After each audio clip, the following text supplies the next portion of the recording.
Oke, assalamualaikum warahmatullahi wabarakatuh. Ketemu lagi di KJS Talk untuk yang ketiga. Dia putra Kiai, jurnalis senior juga, dan sekaligus sekarang menjadi direktur BUMD. Ada Mas Zainul Ubadi. Hap. Oke. Cari keresam. Oh, Samsudi kemarin. Minta cek aja. Ini Pengantar. serkabil ya. Ini serkabil ya. Biar dia, biar dia. Kaman. Ngeri-ngeri boleh. Sekilan lagi ngeri-ngeri kayak aja gitu ya. Arek kak. Iya. Wah, ke atas kan lah studio orang mulai sekali atas lah. Wis. Kapan-kapan kita buat di studio. Pengalaman jurnalistiknya kemana? Nah. Dan bagaimana juga? Ketika saya mahasiswa itu, saya berpikir saya harus jadi wartawan. Kenapa? Saya kemana-mana memberikan pelatihan tentang bagaimana jurnalistik, mengompori banyak siswa bahwa jurnalistik itu penting. Jurnalistik itu salah satu pilar demokrasi. Gitu, kan ya. Jadi kemudian saya merasa akan sangat berdosa kalau saya mengompori orang, tapi saya sendiri nggak pernah jadi wartawan. Maka yang saya cita-citakan waktu itu ya saya inginkan saya harus pernah jadi wartawan. Tahun berapa lulus dari kampus? tahun 2008 atau 2009 lupa saya. Ya, sekitar itu. Nah, ketika saya sudah keluar dari sudah wisuda, tiba-tiba ada teman saya telepon, teman sekelas saya, teman bangku kuliah saya, tetapi dia lulus duluan karena wisuda duluan. Dia sudah jadi wartawan memorandum di Jember ya. Nah, ceritanya saya itu ketemu sama general manajernya bukan direktur ya bahkan Pak Rasul pada waktu itu, Rasul Junaidi Macan ini, Madura Channel ini. Jadi dia ketemu saya pada waktu itu, dia pegang brosurnya NU lah. Nah, brosur ini yang buat saya. Dia tanya sama orang-orang, ini siapa yang buat? Obet katanya. Nah, dia datang sama saya. Bet, mau nggak kerja di Madura Channel? Mau aja kata saya. Tugas saya apa gitu? Jadi desainer grafis. Saya tolak pada waktu itu, nggak mau. Cita-cita saya pengen jadi wartawan lagi. Kalau TV kan bergerak video. Ini keahlian saya itu di bidang fotografi dan Photoshop gitu ya, mengolah gambar tidak bergerak. Tapi ya Pak Rasul tetap maksa. Udahlah gampang nanti kalau cuma jadi wartawan. Yang penting ke kantor dulu katanya. Saya bilang ya. Itu komunikasinya lewat handphone? Enggak, langsung. Oh, ketemu tidak di sini, tidak di Madura Channel. Jadi di acaranya NU. Oh, gitu. Itu kan dia pegang brosur, yang brosur itu saya yang buat. Ya udah, besok ke kantor ya, hari Selasa katanya. Ya, kata saya. Ya udah. Nah, sebelum hari Selasa itu saya ditelepon sama teman saya yang di Jember yang sudah jadi memorandum itu di kuartal memorandum. Dia tanya, "Bet, ngapain?" Katanya, "Tidur," katanya. Loh, ijazahnya nggak dicoba, nggak ampuh bangga gitu ya. Ijazah S1-nya udah pernah dicoba, aku enggaknya. Oh, belum katanya. Ya udah dicoba di Jember. Apa tuh di Jember katanya? Jadi wartawan. Nah, karena saya pengennya memang ingin jadi wartawan ya. Jadi saya mengabaikan Mas Rasul. Kemudian saya berangkat ke Jember. Oke. Ya, setelah sampai di Jember itu saya liputan. Jadi liputan ya, diperkenalkan ke redaksi, saya surat lamaran saya diberikan, saya diminta liputan. Dan alhamdulillah pada waktu itu emang saya sudah belajar tulis banyak ya. Berita yang saya liput ya karena berita kriminal. Waktu itu kebetulan berita bagus untuk soal kriminal kan. Apa liputan pertama ini? Liputan pertama itu orang datang dari Malaysia mencelurit tetangganya sendiri karena tetangganya ini ketahuan makan bakso sama istrinya gitu ya. Istrinya. Jadi ini soal perselingkuhan lah. Jadi itu berita luar biasa dan di depan gitu. Jadi tulisan saya jadi wartawan, pertama kali saya jadi wartawan langsung headline. Oh gitu. Pertama kali Nulis langsung headline. Berapa bulan di memorandum? Di memorandum itu sebentar, saya cuma sekitar ya berapa hari ya, bukan berapa bulan, hitungannya hari. Kemudian setelah itu? Karena setelah 2 hari itu saya ditelepon sama Mas Rasul yang di sini itu, ditanya, "Loh, kamu kok gak ke kantor, kemana?" katanya. Nah, saya karena merasa nggak enak, jadi saya bilang, "Oh, saya masih di pelatihan jurnalistik," kata saya. pelatihan jadi wartawan. Jadi saya bilang sedang ikut jadi pelatihan wartawan kan sekaligus maksud saya itu mempressure Mas Rasul untuk tidak menempatkan saya di urusan grafis tetapi di wartawan. Ya akhirnya Mas Rasul bilang ya sudah cepat pulang, langsung ketemu saya katanya, langsung ke kantor katanya. Dia Mas siap, ini besok udah selesai kata saya. Jadi pertama ya karena ditelepon Mas Rasul, yang kedua saya merasa kriminal ini bukan tempat saya gitu. Saya waktu itu ngendonnya kan di rumah sakit, setiap ada ambulan itu kan pasti kecelakaan atau bukan kecelakaan pasti kejahatan ya. Jadi saya itu waktu itu kalau nyanggong itu di rumah sakit, kalau ada orang sakit gitu, kalau ada ambulan datang gitu saya senang gitu, wah ini berita gitu kan ya. Lama-lama saya kemudian merasa bersalah. Ini gimana? Orang datang ambulan kok senang, keluarganya itu susah gitu kan ya. Jadi itu bergolakan di dalam batin saya. Akhirnya ketemulah yaitu pergolakan dalam batin saya begitu, terus dipanggil Mas Rasul, ditambah lagi saya Medan di Jember itu belum sama sekali belum pernah nyampe di Jember kan. Jadi jumlah kecamatan berapa, posisi kecamatan ini di mana itu saya belum tahu. Belum sama sekali punya jaringan. Ingat keseluruhan berapa berita yang ditulis? Ya selama 2 hari itu dan pertama kali langsung headline. Enggak itu hampir sekitar 5 hari lah. Siap per hari saya setor berita 3. Berarti pengalaman jurnalistik pertama secara profesional itu langsung megang kriminal di di Memorandum Timur istilahnya. Memorandum Timur itu meliputi Jember, Bondowoso, Probolinggo gitu ya. Dan Banyuwangi itu Memorandum Timur. Ini dari keseluruhan jurnalistik. Pernah tidak sih punya pengalaman nulis kemudian itu menginspirasi atau menggugah orang lain? Dari sekian pengalaman jurnalistiknya. Saya tidak tahu ya apakah dari berbagai liputan itu ada yang menginspirasi orang atau tidak. Tetapi yang jelas saya setelah di memorandum itu saya sebenarnya tidak menghindar sih, tetapi mungkin Tuhan menghendaki saya tidak bersentuhan dengan hal-hal yang bersifat kriminal.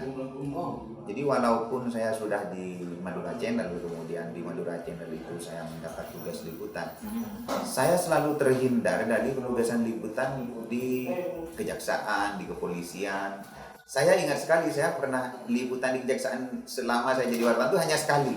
Sampai saat ini jarang sekali saya kontak-kontak dengan orang atau dengan urusan-urusan yang bersifat ke pengadilan, ke kejaksaan, ke kepolisian itu memang jarang sekali. Sampai sejauh ini ada nggak sih yang masih ditakuti gitu atau dijauhi gitu dari sekian pengalaman suka cerita, ngompori temen juga untuk jadi jurnalistik, kemudian sampai sekarang ada yang kalau persoalan ini aku kalau bisa menghindar saja deh gitu.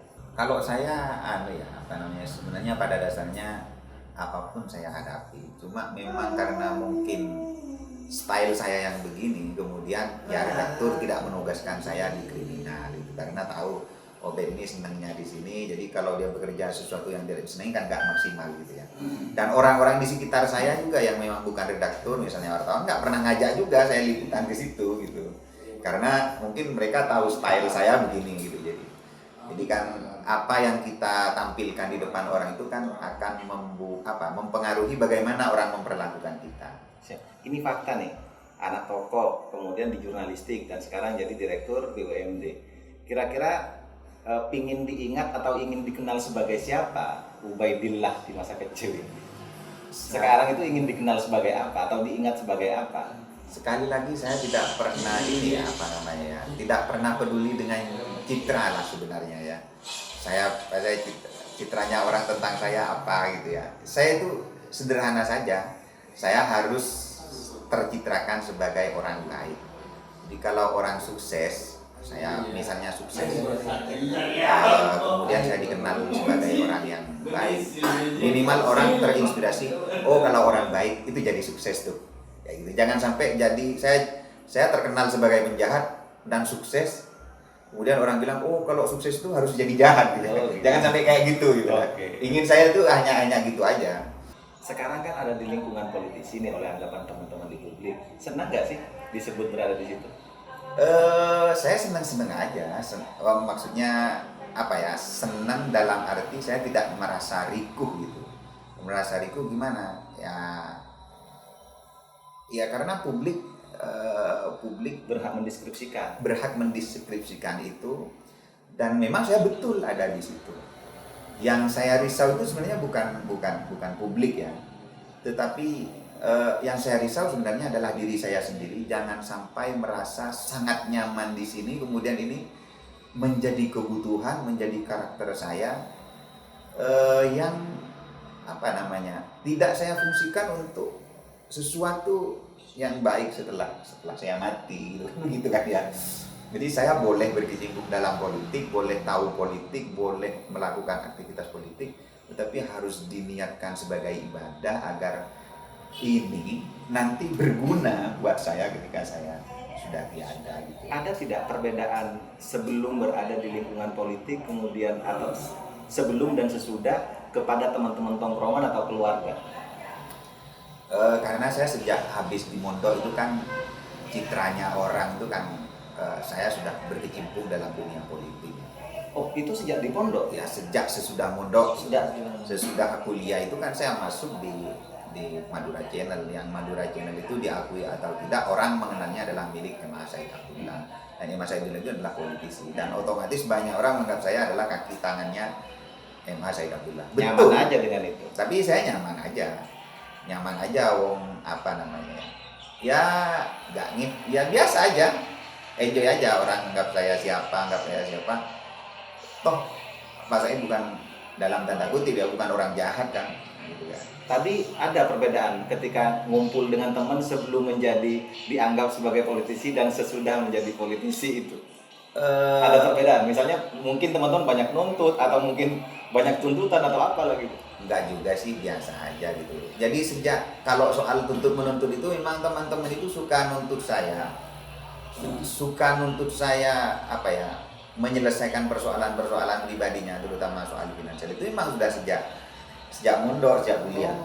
Kenapa? Karena begini, saya itu tercitrakan, nggak tahu kenapa ya, saya tercitrakan orang yang selalu punya uang. Tercitrakan begitu. Kenapa? Karena saya tidak pernah mengeluh. Jadi tidak pernah terlihat mengeluh nggak punya uang, tidak pernah terlihat mengeluh ayo dong saya traktirin, nggak pernah begitu. Resep saya itu satu cuma memang. Jadi kalau saya punya 10.000, maka saya maksimal membelanjakan uang saya itu maksimal itu harus 7.500. Jadi saya harus selalu menyisihkan uang sebagai ban serep. Nah, ban serep ini membuat saya tenang kemana-mana dan berwajah seperti orang kaya pastinya, karena punya uang 2.500. Jadi anak-anak itu kalau mau pinjam uang ya pasti ke saya. Kalau dia butuh rokok, nggak punya rokok, pasti ke saya. Kalau misalnya berbicara manfaat, sebelum dan setelah itu lebih bermanfaat mana? Iya, karena saya tidak punya perbandingan ya. Sejak kuliah saya sudah memang ada di Macan. Tidak pernah membandingkan itu? Ya, tidak pernah membandingkan itu antara Kenapa? saya sebelum bergaul dengan MH Said Abdullah dan sebelumnya kan masih mahasiswa itu kan anggaplah dunia yang belum benar-benar menjadi real gitu kan ya. Setelah dunia real itu kan setelah kuliah terus sampai sekarang. Nah, dari dunia real saya itu ya langsung memang bersama dengan MH Said Abdullah. Ya saya nyaman-nyaman saja. Dan tidak pernah membandingkan sebelum dan sesudahnya begitu. Enggak ya, karena memang beda. Kalau mau dibandingkan dunia realitas saya sekarang dengan dunia kuliah kan nggak nyambung. Memang beda dunia. Beda kalau misalnya saya sekarang bersama Mas Abdullah, 2 tahun kemudian saya bersama siapa atau menggeluti apa, itu baru bisa diperbandingkan. Jadi kalau sekarang dibandingkan dengan saya masih kuliah kan memang beda kelas gitu kan. Jadi beda fase gitu. Jadi kalau sekarang tapi saya enjoy aja dan masyarakat enjoy saja. Walaupun bapak saya adalah aktivis NU Tulen dan sekarang Rois Surya MWC NU Kecamatan Pluto, sebelumnya menjadi Rois Suryanya Mustasar kalau nggak gitu. Itu PKB, Partai Kebangkitan Bangsa. Pernah mendiskusikan? Ya pernah sih diskusi sama bapak itu ya. Bapak kan orangnya egaliter, apa namanya, dia tidak mengekang saya untuk begini. Jadi dia lebih kepada mungkin ya sudah, anak saya maunya apa, saya doakan saja semoga dia menjalaninya dengan baik, itu aja mungkin. Jadi nggak pernah saya tuh, kamu jangan temenan sama ini, kamu jangan ini, nggak pernah gitu. Ya Bapak kayak menyesuaikan diri saja. Tetapi memang kebetulan koalisi pada waktu itu kan PKB PDIP, jadi tidak terlalu rumit gitu kan, tidak terlalu rumit. Pernah juga serius membicarakan selain bapak dan anak ketika itu pada momentum politik tahun-tahun sebelumnya? Enggak juga ya, karena memang sejak terjun di politik, sejak saya masuk di politik itu kan memang koalisinya PKB sama PDIP. Jadi koalisinya sama PDIP itu ya udah klub aja. Ini kan PKB itu kan sama aja kan, PKB itu partai kancana benteng katanya. Kalau sekarang bagaimana? Nah kalau sekarang ketika sudah pecah kongsi antara PKB dengan PDIP, ternyata ya tetap enjoy saja. Karena dulu itu kita enjoy bukan karena sama pilihan, tapi memang karakter keluarga saya itu tidak menganggap ini terlalu serius gitu, enggak gitu ya. Paling yang mereka bayangkan hanya begini, jadi Obed ini ada di PDIP, jangan sampai malu lah. Terus saya juga di PKB, saya jangan sampai malu lah, gitu aja. Persoalan menang dan kalah itu ya sudah tergantung nasib saja. Yang penting ya Bapak berusaha, saya berusaha untuk memenangkan calonnya masing-masing, gitu kan. Tetapi sampai saat ini Bapak saya pikir mendukung saya dia. Karena dia bukan PKB lagi kan. Oh gitu. Bukan PKB, tetapi dia NU. Dan NU ini harus netral. Iya. Dalam posisi netral ini dia bisa mendukung siapa saja, gitu kan. Saya rasa Bapak saya mendukung saya pada saat ini. Karena walaupun misalnya dia tidak kenal Pak Fauzi, tidak kenal Pak Said, tetapi dia pasti tidak mau anaknya malu kan gitu. Ini yang paling terakhir nih, ini penting nih. Iya. Apa yang harus dipersiapkan dari seorang jurnalis kemudian berada di posisi yang bisa ditanda kutip ini mewah, sudah bisa jadi direktur BUMD sekarang. Apa yang mesti dipersiapkan atau untuk mencapai tujuan-tujuan yang lebih baik itu apa yang perlu dipersiapkan? Ada yang rasional, ada yang irasional. Oke, dari rasional dulu ada Kalau yang rasional itu ya kita amanah itu aja. Amanah itu aja. Jadi jangan terburu-buru untuk mencapai sesuatu yang bersifat pragmatis. Sudah jalani aja hidup ini dengan enjoy. Itu prinsip saya, prinsip hidup saya. Saya itu ya jalan aja, biasa aja, menekuni. Kalau Rahim mungkin adalah salah satu saksi dari perjalanan hidup saya ketika mula-mula KJS itu ya. Dia tahu banget bagaimana saya nervous, saya dalam keadaan jatuh banget, dibenci orang di sekitar itu, saya curahkan. Pernah dibenci? Ya. Soal apa? Ya biasa kan lah ya. Oh itu ketika di jurnalistik? Ya, di lingkaran kekuasaan itu kan pasti ada orang yang menginginkan kenapa kok bukan saya gitu kan. Ketika saya dekat sama Pak Emma Saidabullah, terus kemudian saya dikasih peran, saya kan bukan orang yang apa maksudnya ya, Cari muka gitu? pertama saya bukan keluarganya. Oke. Bukan orang Arab, kenal dekat sama keluarga saya juga enggak kan. Kok tiba-tiba saya ada di sini? Nah orang yang merasa seharusnya lebih dekat mungkin ya, itu kan pasti ada rasa gimana. Nah itu pergulatan batin kayak gitu itu ada, bener ada. Kemudian yang irasional apa? Jadi yang rasional itu ya harus amanah, istiqomah itu saja. Jangan terburu-buru, pengen cepet kaya, pengen cepet dapat jabatan, itu enggak. Itu justru menghambat Dari pengalamannya menghambat lah ya. Ya menghambat yang begitu. Yang irasional itu yang saya rasa adalah kita itu pertama harus baik sama orang tua. Itu yang irasional. Terpatri ingatannya tentang kita kalau kita baik kepada orang tua. Dan saya berusaha betul untuk minimal jangan pernah mengkhawatirkan, membuat orang tua khawatir, membuat orang tua gusar, itu jangan pernah. Yang kedua mungkin yang irasional apa? Yang irasional itu sedekah. Sedekah. Walaupun saya di mata orang-orang KJS mungkin pelit, tetapi di belakang saya kepada yang lebih membutuhkan saya sebenarnya gitu ya. Jadi saya kok ke KJS aja yang pelit gitu. Oke. Kalau kepada orang yang lebih membutuhkan, saya apa namanya ringan aja. Ya saya bilang aja kalau sedekah sama orang jujur aja. Kamu nggak usah senang, saya kasih sedekah gitu.